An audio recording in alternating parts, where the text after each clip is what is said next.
વિદ્યાર્થી મિત્રો, મારી યુટ્યુબ ચેનલમાં તમારું હાર્દિક સ્વાગત છે.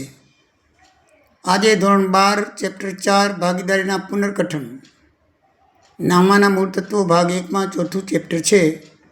એમાં આપણે ત્યાગ વિશે માહિતી જોઈ. હવે લાભ વિશે જોઈએ તો લાભનું પ્રમાણ, એના વિશે આજે આપણે ચર્ચા કરશું. મિત્રો, લાભ એટલે શું? તો જૂના નફા નુકસાનના પ્રમાણ કરતાં નવા નુકસાનનું પ્રમાણ વધારે હોય તો લાભ થયો કહેવાય. ભાગીદારના મૃત્યુ કે નિવૃત્તિ વખતે એ ભાગીદારનો નફો છે એ જૂના ભાગીદારોને મળે, એનાથી એને લાભ થાય. એટલે ટૂંકમાં જો કહીએ તો નફા નુકસાનનું પ્રમાણ અને જૂના નફા નુકસાનનું પ્રમાણ, નવા નફા નુકસાનનું પ્રમાણ, આ બંનેનો તફાવત એટલે લાભ. એટલે એનું સૂત્ર થાય નવો ભાગ ઓછા જૂનો ભાગ. નવો ભાગ ઓછા જૂનો ભાગ. ત્યાગ કરતાં ઉલટું, ત્યાગમાં છે જૂનો ભાગ ઓછા નવો ભાગ, જ્યારે લાભમાં છે નવો ભાગ ઓછા જૂનો ભાગ. લાભની ગણતરી ક્યારે ઉદ્ભવે? બરાબર છે મિત્રો, આપણે ત્યાગની ગણતરી ક્યારે ઉદ્ભવતી તે આપણે જાણીએ. લાભની ગણતરી ક્યારે ઉદ્ભવે? તો જ્યારે ભાગીદારી પેઢીમાંથી ભાગીદાર નિવૃત્ત થાય અથવા મૃત્યુ પામે તો તેના નફાનો ચાલુ ભાગીદારને લાભ મળે છે, જેથી લાભની ગણતરી કરવી પડે. એટલે કે ભાગીદાર નિવૃત્ત થાય અથવા મૃત્યુ પામે ત્યારે લાભની ગણતરી કરવામાં આવે છે. તો મિત્રો, ત્યાગની જેમ આમાં પણ 3 પ્રકાર છે. પહેલો પ્રકાર છે જ્યારે કોઈ એક જ ભાગીદારને લાભ મળતો હોય. બીજો પ્રકાર છે જ્યારે એક કરતાં વધારે ભાગીદારને લાભ મળતો હોય. અને ત્રીજો પ્રકાર છે જ્યારે એક કરતાં વધારે ભાગીદાર હોય અને એ વધારે ત્યાગ કરે અને લાભ ફક્ત એક જને મળે તેમ હોય ત્યારે. ત્યાગની જેમ જ 3 પ્રકાર છે. પણ મિત્રો, યાદ રાખવાનું કે લાભની રીતમાં એટલે કે તેના સૂત્રનો ઉપયોગ કરો ત્યારે જવાબ ઋણ આવે તો ત્યાગ કહેવાશે, અને જવાબ ધન આવે તો લાભ કહેવાશે. ત્યાગની રીત કરતાં ઉલટું છે, જે યાદ રાખજો. ત્યાગમાં ઋણ આવતો તો લાભ કહેવાતું હતું અને ધન આવતો તો ત્યાગ કહેવાતું હતું. આમાંથી એનું ઉલટું છે. એટલે બંને સૂત્રના ઉપયોગથી દાખલો ગણી શકાય. બરાબર છે મિત્રો, આપણે આ દાખલો ઉદાહરણ જે છે 4 એ આપણે બંને રીતથી કરશું. પણ રીતની ઉપયોગમાં સૂત્રનો ઉપયોગ કરો ત્યારે આ ધન ને ઋણનું બરાબર ધ્યાન રાખવાનું, નહીંતર ગોટાળો થઈ જશે.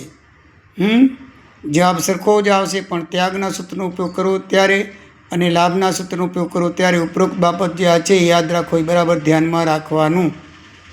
ચલો ત્યારે ઉદાહરણ નંબર 4 આપણે જોઈએ. બંને રીતે ઉદાહરણ નંબર 4 જોશું.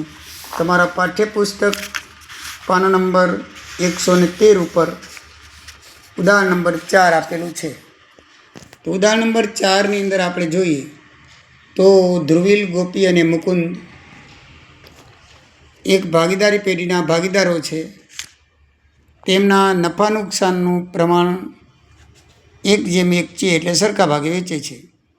બધા જ ભાગીદારોએ નફા નુકસાન વેચીનું પ્રમાણ બદલીને ભવિષ્ય માટે 1:3 કર્યું છે. તો લાભનું પ્રમાણ શોધો. તો મિત્રો, જૂનું પ્રમાણ 1:1 છે, એટલે ટોટલ 3 થાય. અને જૂનો ભાગ કરી તો ભાગ ઉપર ને ટોટલ 3 એ નીચે લખાય, એટલે 1/3 તમને ખબર છે. આનું પણ 1/3, આનું પણ 1/3. ભાગ સરખા છે એટલે એનું પ્રમાણ સરખું છે, તો ભાગ પણ કેવા આવશે? સરખા આવશે. બરાબર છે મિત્રો. હવે નવું પ્રમાણ છે 1:2:3. તો 1:2:3 ટોટલ થાય 6. તો ટોટલ નીચે આવશે નવો ભાગમાં, અને એનો જે ભાગ છે ઉપર આવશે પ્રમાણ.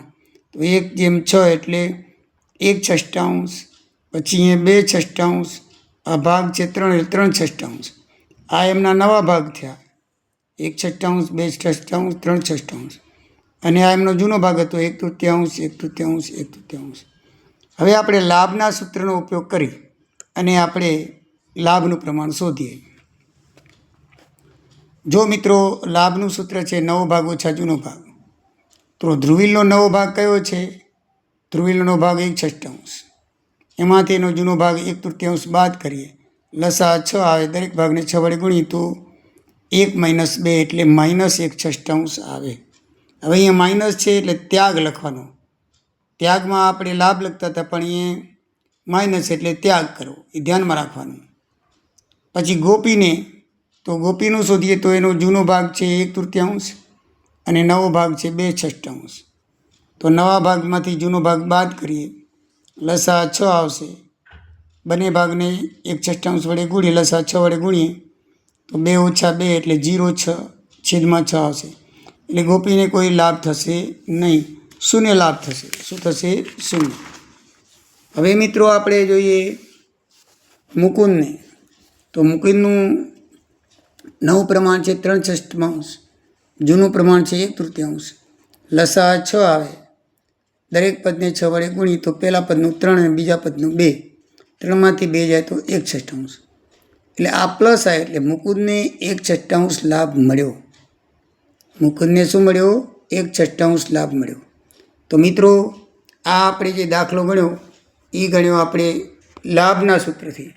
હવે એ જ દાખલો છે હું તમને ત્યાગના સૂત્રથી ગણીએ, આપણે જોઈ લઈએ. જો મિત્રો ત્યાગના સૂત્રથી ગણીએ તો ત્યાગનું સૂત્ર છે જૂનો ભાગ ઓછા નવો ભાગ. તો ધ્રુવીલનો જૂનો ભાગ છે 1/3, નવો ભાગ છે 1/6. તો ત્યાગનું સૂત્ર છે જૂનો ભાગ ઓછા નવો ભાગ, એટલે જૂના ભાગમાંથી નવો ભાગ બાદ કરીએ, લસા 6 આવે તો 2માંથી 1 જાય તો 1/6. અહીંયા મિત્રો પ્લસ આવ્યો છે એટલે ત્યાગ કહેવાશે. આપણે ત્યાગના સૂત્રથી ગણી છે, ધ્યાન રાખજો, લાભના સૂત્ર નહીં. એટલે ત્યાગના સૂત્રમાં પ્લસ આવે તો ત્યાગ કહેવાય. શું કહેવાય? ત્યાગ. ગોપીનું સૂત્ર જૂનો ભાગ 1/3 છે, નવો ભાગ 2/6 છે. તો ત્યાગ બરાબર શું થશે? જૂના ભાગમાંથી નવો ભાગ બાદ કરશું. દરેક 1/3ને 6 લસા વડે ગુણીએ, 2/6ને 6 લસા વડે ગણીએ તો બંનેનો જવાબ 2 આવશે. 2માંથી 2 જાય તો 0 લસા 6, 0/6 એટલે 0. ગોપીને કોઈ નુકસાન કે લાભ થતો નથી. મુકુંદનું જોઈએ. મુકુંદનો જૂનો ભાગ છે 1/3, નવો ભાગ છે 3/6. તો જૂના ભાગમાંથી નવો ભાગ બાદ કરીએ, લસા 6 આવશે. દરેક પદને 6 વડે ગુણીએ તો 2 - 3 એટલે -1/6 થશે. અહીંયા માઇનસ છે તો ત્યાગના સૂત્ર પ્રમાણે લાભ થાય. ત્યાગના સૂત્રમાં આપણે શું કરીએ છીએ? માઇનસને શું કરીએ છીએ? લાભ કરીએ છીએ. એટલે મિત્રો જો આપણે એમાં જોયું તો મુકુંદને લાભ 1/6 આવે તો બરાબર છે, અને આમાં પણ જોઈએ તો મુકુંદને લાભ 1/6 આવ્યો છે. આમ ધ્રુવીલે કરેલ 1/6નો ત્યાગનો લાભ કોને મળ્યો છે? મુકુંદને મળ્યો છે. અને ત્યાગ અને લાભનો સરવાળો હંમેશા સરખો થાય, એટલે ધ્રુવીલે કરેલો 1/6 ભાગ અને મુકુંદને પણ 1/6 લાભ થાય છે. એટલે બંનેનો સરવાળો કેવો થયો? સરખો. હવે તાળો મેળવો તો આપણે મેળવી જઈએ. જુઓ, હવે મુકુંદને લાભ થયો છે તો મુકુંદનો જૂનો ભાગ 1/3 છે, એમાં એને લાભ કેટલો થયો છે? 1/6 ઉમેરી દઈએ તો એનું નવું પ્રમાણ આવવું જોઈએ. તો હવે 1/3 + 1/6 કરો તો 2 + 1/6 આવે, લસા 3/6 થાય. તો નવું પ્રમાણ કેટલું થાય? 3/6 થાય. તો મિત્રો એનું આપણે દાખલામાં જોઈએ તો નવું પ્રમાણ કેટલું છે? 3/6 છે. મુકુંદનું નવું પ્રમાણ કેટલું છે? 3/6 આવ્યું ને? 3/6 જો. એટલે આપણે જોયું કે ભાઈ લાભના સૂત્રથી ગણો તો લાભ 1/6 આવે છે, અને ત્યાગના સૂત્રથી ગણો તો પણ લાભ 1/6 આવે છે. એટલે દાખલો બંને રીતે ગણી શકાય છે, પણ માઇનસ પ્લસનો બરાબર ધ્યાનમાં રાખવાનું. જો માઇનસ પ્લસ ધ્યાનમાં ન રાખો તો ગોટાળો થવાનો પૂરો સંભવ છે. તો મિત્રો કયા સૂત્રથી દાખલો ગણવો એ તમારી મરજીની વાત છે. બરાબર છે? લાભ કીધું હોય તો લાભના સૂત્રથી, અને ત્યાગ કીધું હોય તો ત્યાગના સૂત્રથી, ન કીધું હોય તો તમારી મરજી પ્રમાણે જે સૂત્રનો ઉપયોગ કરો તે સૂત્રના ઉપયોગથી તમે દાખલો ગણી શકો છો. બરાબર છે?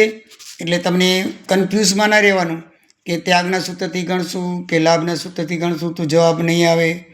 જવાબ બંનેમાં આવી જશે, એક સરખો જ જવાબ આવે છે, આપણે જોયું. બરાબર ને મિત્રો? પણ ત્યાગનો સૂત્રનો ઉપયોગ કરો ત્યારે માઇનસ છે એ લાભ લેખાશે, પ્લસ છે એ ત્યાગ લેખાશે. જ્યારે લાભના સૂત્રનો ઉપયોગ કરો એટલે પ્લસ એ લાભ લેખાશે અને માઇનસ એ ત્યાગ લેખાશે. આ વસ્તુ બરાબર ક્લિયર ધ્યાનમાં રાખજો. ચલો મિત્રો, બરાબર ધ્યાનમાં આવી ગયું હશે. મારા વિડીયો તમે સબસ્ક્રાઈબ કરતા રહેજો, તમારા મિત્રોને ફોરવર્ડ કરતા રહેજો અને નવા નવા વિડીયો રોજ જોતા રહેજો. મેં અગાઉ 3 ચેપ્ટર ઓનલાઈન મૂકેલા છે, તમે જોઈ લેજો. હવે આ 4થું ચેપ્ટર પછી 5 ને 6 એવી રીતે આગળ આવશે. બરાબર છે ને?